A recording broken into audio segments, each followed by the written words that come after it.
بسم اللہ الرحمن الرحیم. جناب rector international Islamic university, director general Islamic research institute, foreign delegates, vice chancellors, faculty members, students, ladies and gentlemen, سب سے پہلے تو میں انٹرنیشنل اسلامک یونیورسٹی اور اسلامک ریسرچ انسٹیٹیوٹ کا شکریہ ادا کروں گا کہ جنہوں نے international Islamic institute for peace کے تعاون سے بین الاقوامی کانفرنس برائے امن کا انعقاد کیا. اس کانفرنس کا مقصد یہ تھا کہ مسلم ممالک کے اندر امن کے فروغ کے لیے تحقیقی مقالوں کے ذریعے ہم اس بات پہ غور کر سکیں کہ اسلامی ممالک سے کانفلکٹ کو کیسے ختم کیا جا سکتا ہے، کیونکہ کسی بھی معاشرے میں جب کانفلکٹ داخل ہوتا ہے تو اس کی ترقی کا عمل رک جاتا ہے. اور آج پوری دنیا میں کانفلکٹ سے مسلمان ممالک سب سے زیادہ متاثر ہیں.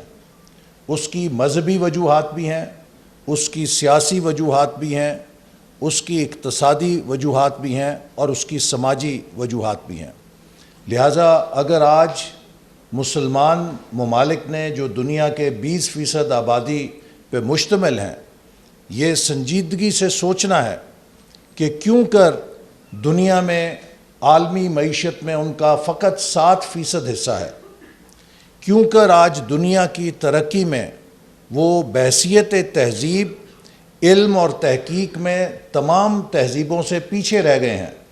تو ہمیں سنجیدگی کے ساتھ انٹروسپیکشن کرنی پڑے گی اور مسلمان ممالک کو کانسپریسی تھیوریز سے نکل کر خود احتسابی کی طرف آنا ہوگا تاکہ ہم اپنے اندر اپنے معاشروں سے ان کمزوریوں کو دور کر سکیں جن کی وجہ سے اسلامی ممالک ترقی کی دوڑ میں پیچھے رہ گئے ہیں.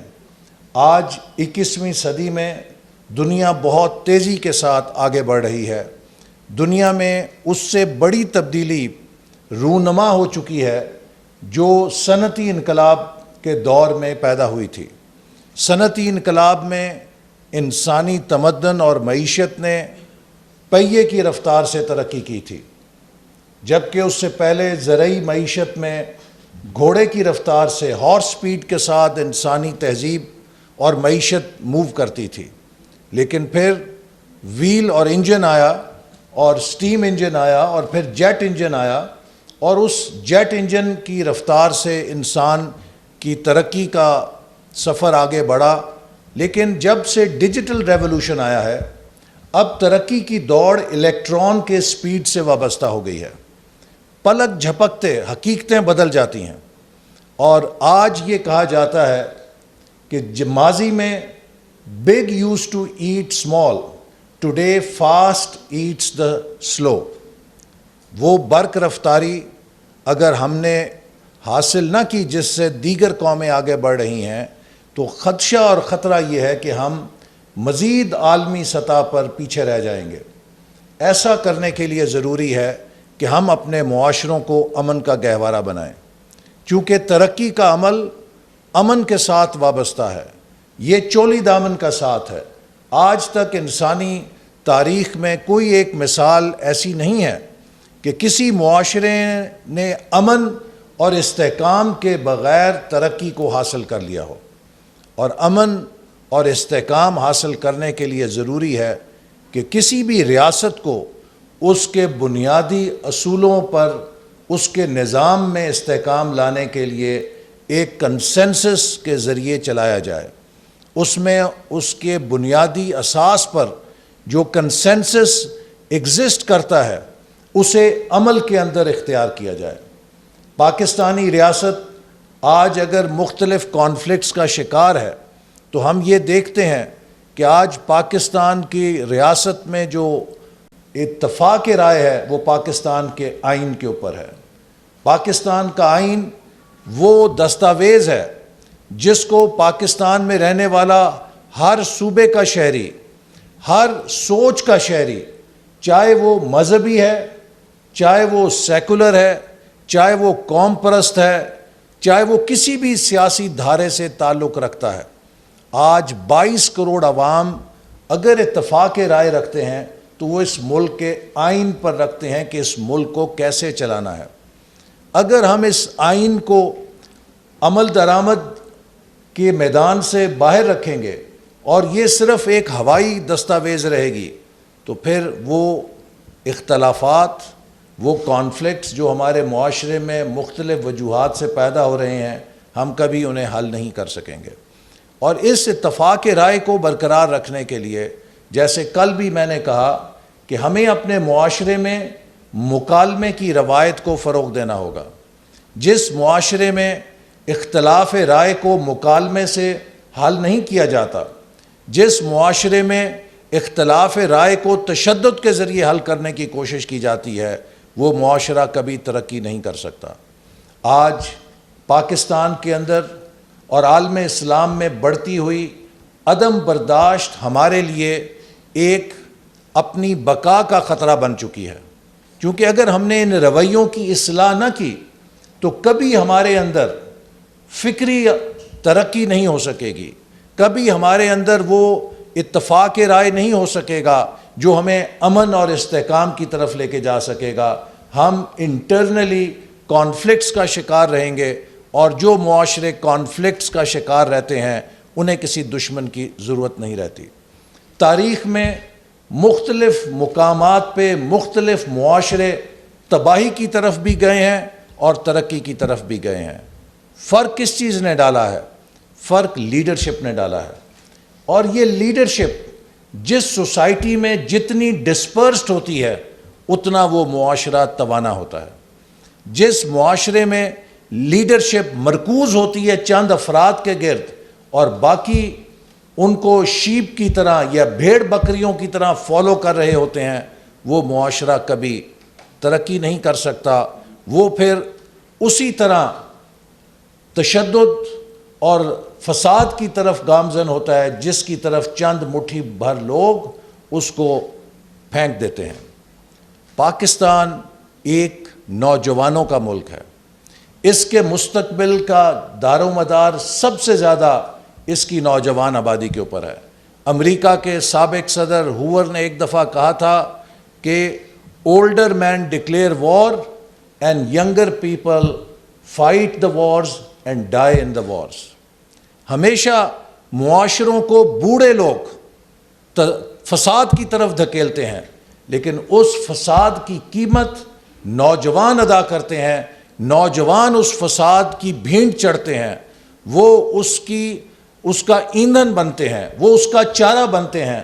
اور جب بھی کوئی وار ہوتی ہے یا کانفلکٹ ہوتا ہے، اس کے جو مین کیریئرز ہیں پھر نوجوان بنتے ہیں اور وہ اس کی قیمت بھی ادا کرتے ہیں. لہٰذا پاکستان کے نوجوانوں کا فرض ہے کہ وہ اس بات کا جائزہ لیں کہ اس ملک کو ہم کس طریقے سے امن اور برداشت کی طرف لے کے جا سکتے ہیں. وہ کسی کا اعلی کار نہ بنیں، وہ کسی کے ہاتھوں میں نہ کھیلیں، وہ ہر عمل کو اپنی عقل اور سوچ کے ساتھ کویسچن کریں. تاریخ میں کئی ممالک میں ڈیماگوگز پیدا ہوئے ہیں. آپ ضرور گوگل سرچ کر کے دیکھیے کہ ڈیماگوگ کون ہوتا ہے. وہ تنگ نظر قیادت ہوتی ہے، وہ تنگ نظر لوگ ہوتے ہیں جو معاشرے کے تضادات کو اپنے مفادات کے لیے استعمال کرنے کے لیے معاشرے کے اندر پولرائزیشن پیدا کرتے ہیں. اور جب کسی معاشرے میں پولرائزیشن پیدا ہوتی ہے تو وہ معاشرہ پھر اندرونی شکست و ریخت کی طرف گامزن ہو جاتا ہے. تو اسی لیے آج اس بات کی ضرورت ہے کہ ہم پولرائزیشن کے وبا سے اور پولرائزیشن کے زہر سے اس معاشرے کو بچائیں. ہمارے اندر اختلاف رائے ہو سکتا ہے، لیکن وہ اختلاف رائے نفرت میں تبدیل نہیں ہونا چاہیے. ہمیں ایک دوسرے کو بحیثیت انسان، ہمیں ایک دوسرے کو بحیثیت پاکستانی اپنے اختلاف کے باوجود برابر کا شہری سمجھنے کی صلاحیت پیدا ہونی چاہیے. اور یہی وہ سوچ ہے کہ جس کے تحت ہم ایک توانا اور ایک وائبرنٹ معاشرہ اور قوم بن سکتے ہیں. اور یہی سوچ آج پوری اسلامی دنیا کے اندر ہمیں پیدا کرنے کی ضرورت ہے تاکہ اسلامی دنیا اسی روایت کو زندہ کر سکے جس کے مطابق اگر 9ویں 8ویں 10ویں 11ویں صدی کے اندر نوبل انعام ہوتے تو 100 میں سے 90 نوبل انعام مسلمان سائنسدانوں کو ملتے۔ یہ وہ دور تھا کہ جسے ہم golden period of Muslim civilisation کہتے ہیں، کہ جب اسلامی تہذیب کے اندر مکالمے کی روایت زندہ تھی، وہاں پر تحقیق کی روایت زندہ تھی، وہاں پہ تدبر کی روایت زندہ تھی، وہاں پہ مشاہدے کی روایت زندہ تھی۔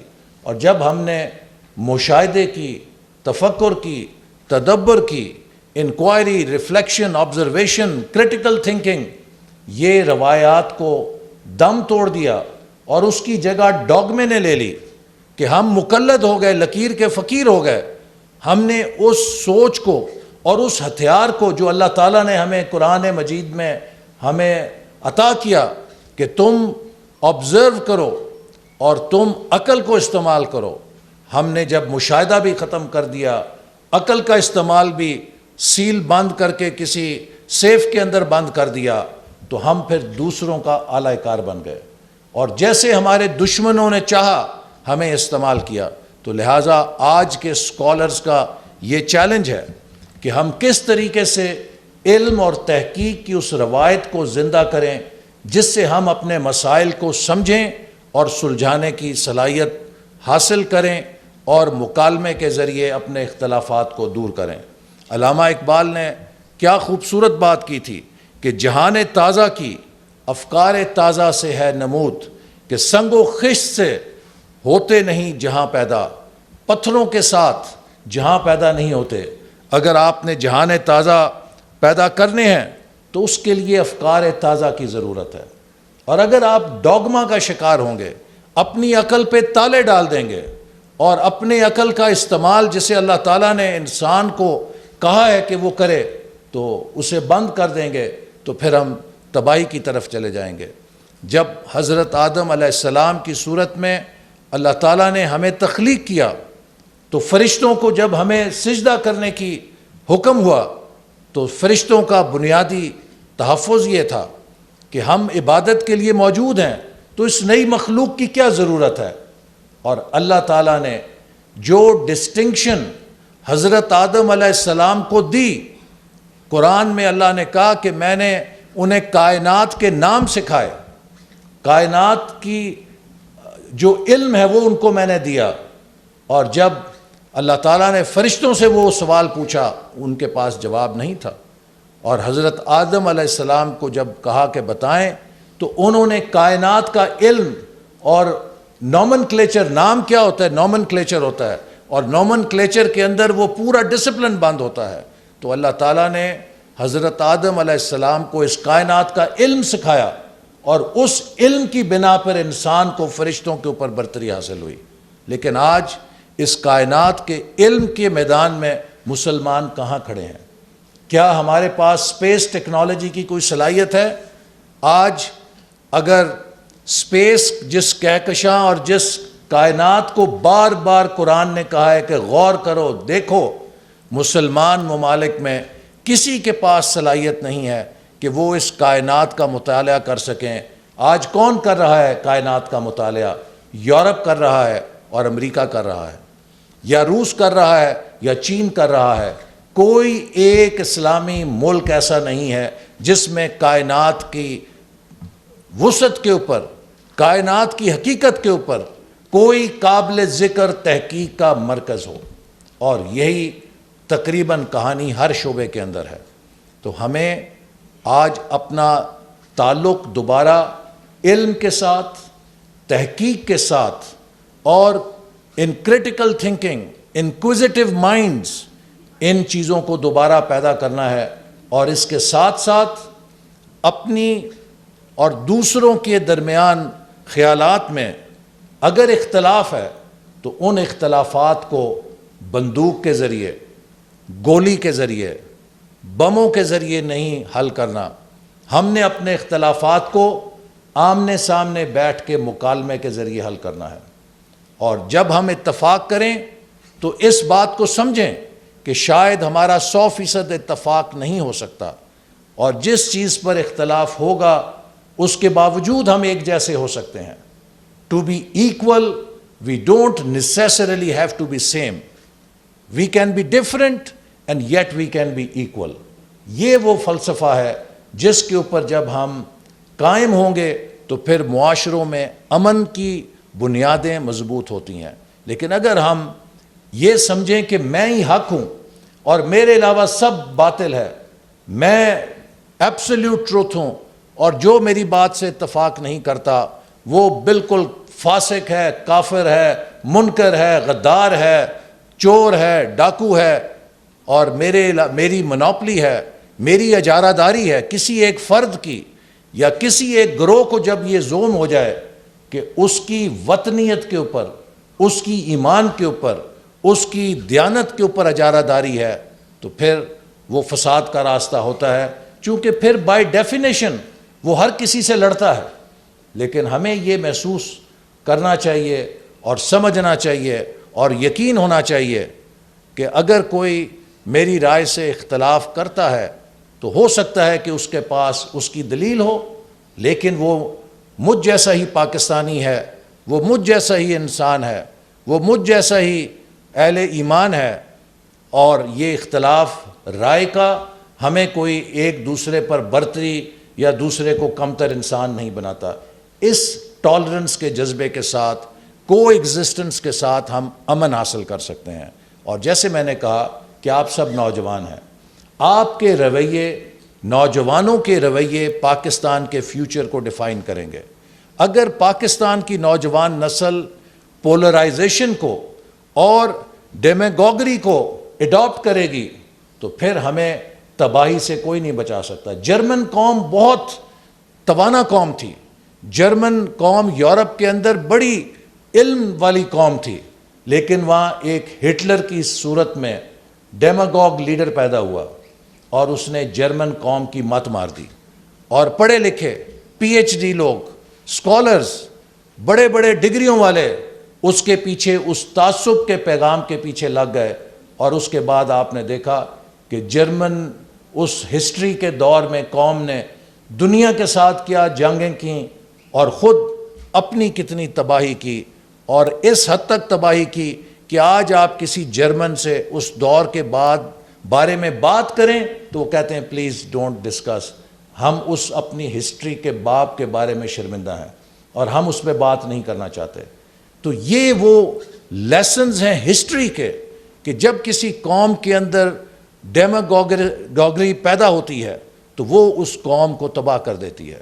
آج ہمارے ہمسایہ ملک میں بھارت کے اندر بھی ایک ایسا لیڈر پیدا ہوا ہے کہ جو وہاں کے تضادات کو استعمال کر کے پورے بھارت کے معاشرے کی روایات کو، جو سیکولر ٹریڈیشن تھی، اس کو وہ ہندوتوا جو تحریک میں تبدیل کر کے مائنورٹیز کے ساتھ جو سلوک کر رہا ہے آپ کے سامنے ہے. اور آج ہر ہوش مند بھارتی بھارت کی اس نئی شناخت پہ جو ابھر رہی ہے پریشان ہے کہ کیا ہو رہا ہے.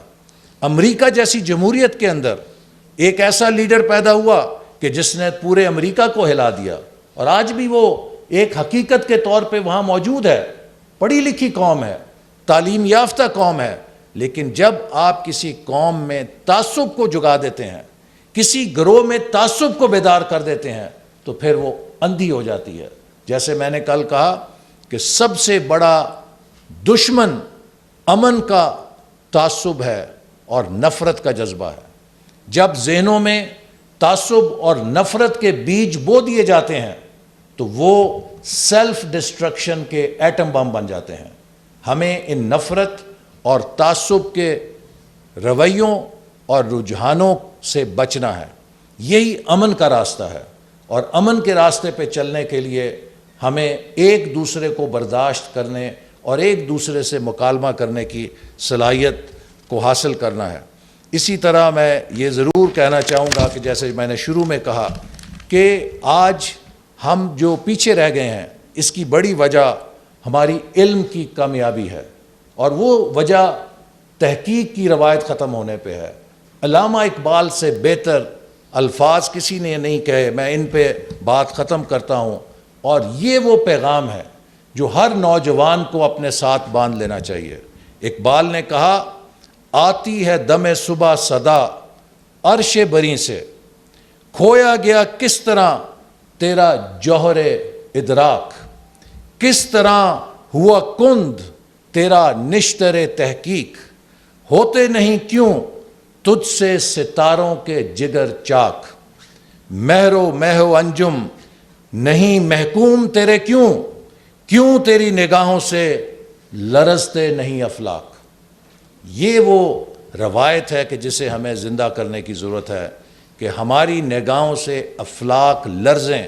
یہ تب لرزیں گے جب ہمارے پاس علم کی طاقت ہوگی، جب ہمارے پاس تحقیق کی طاقت ہوگی، جب ہمارے اپنے معاشروں میں امن ہوگا، استحکام ہوگا، اور ہم وائبرنٹ سوسائٹیز بنیں گے۔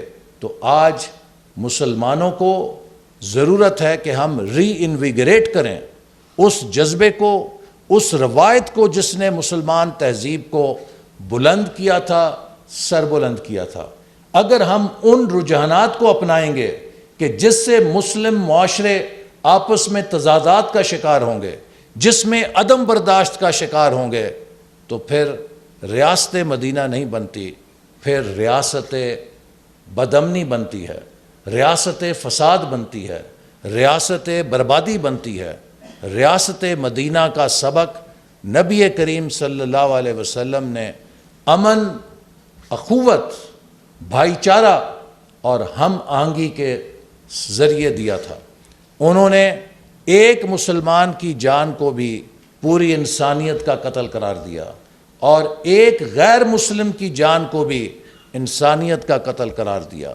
انہوں نے کہا کہ اگر کسی مسلمان نے کسی غیر مسلم کا حق مارا تو قیامت کے دن اس کا غیر مسلم کا مدعی میں بنوں گا اس مسلمان کے خلاف۔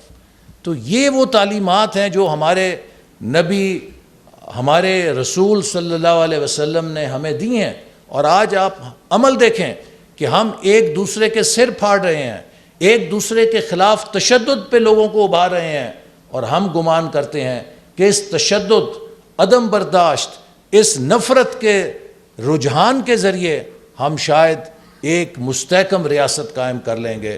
استحکام نہیں آئے گا، بربادی آئے گی۔ تو آئیے عہد کریں، اور خاص طور پہ نوجوانوں کو میں یہ کہوں گا کہ آپ، جیسے قائد اعظم نے کہا تھا کہ اس ملک میں ہر شخص آزاد ہے، جو مسلمان ہے وہ مسجد میں جائے، جو ہندو ہے وہ اپنے مندر میں جائے، جو عیسائی ہے وہ اپنے گرجے میں جائے، لیکن ہم اس بات کو کبھی نہ بھولیں کہ جو پاکستانی ہے وہ ایک قوم کا، ایک جسم کا اس حصہ ہے جسے ہم پاکستانی قوم کہتے ہیں، اور ہم ایک قبیلہ اور ایک خاندان ہیں۔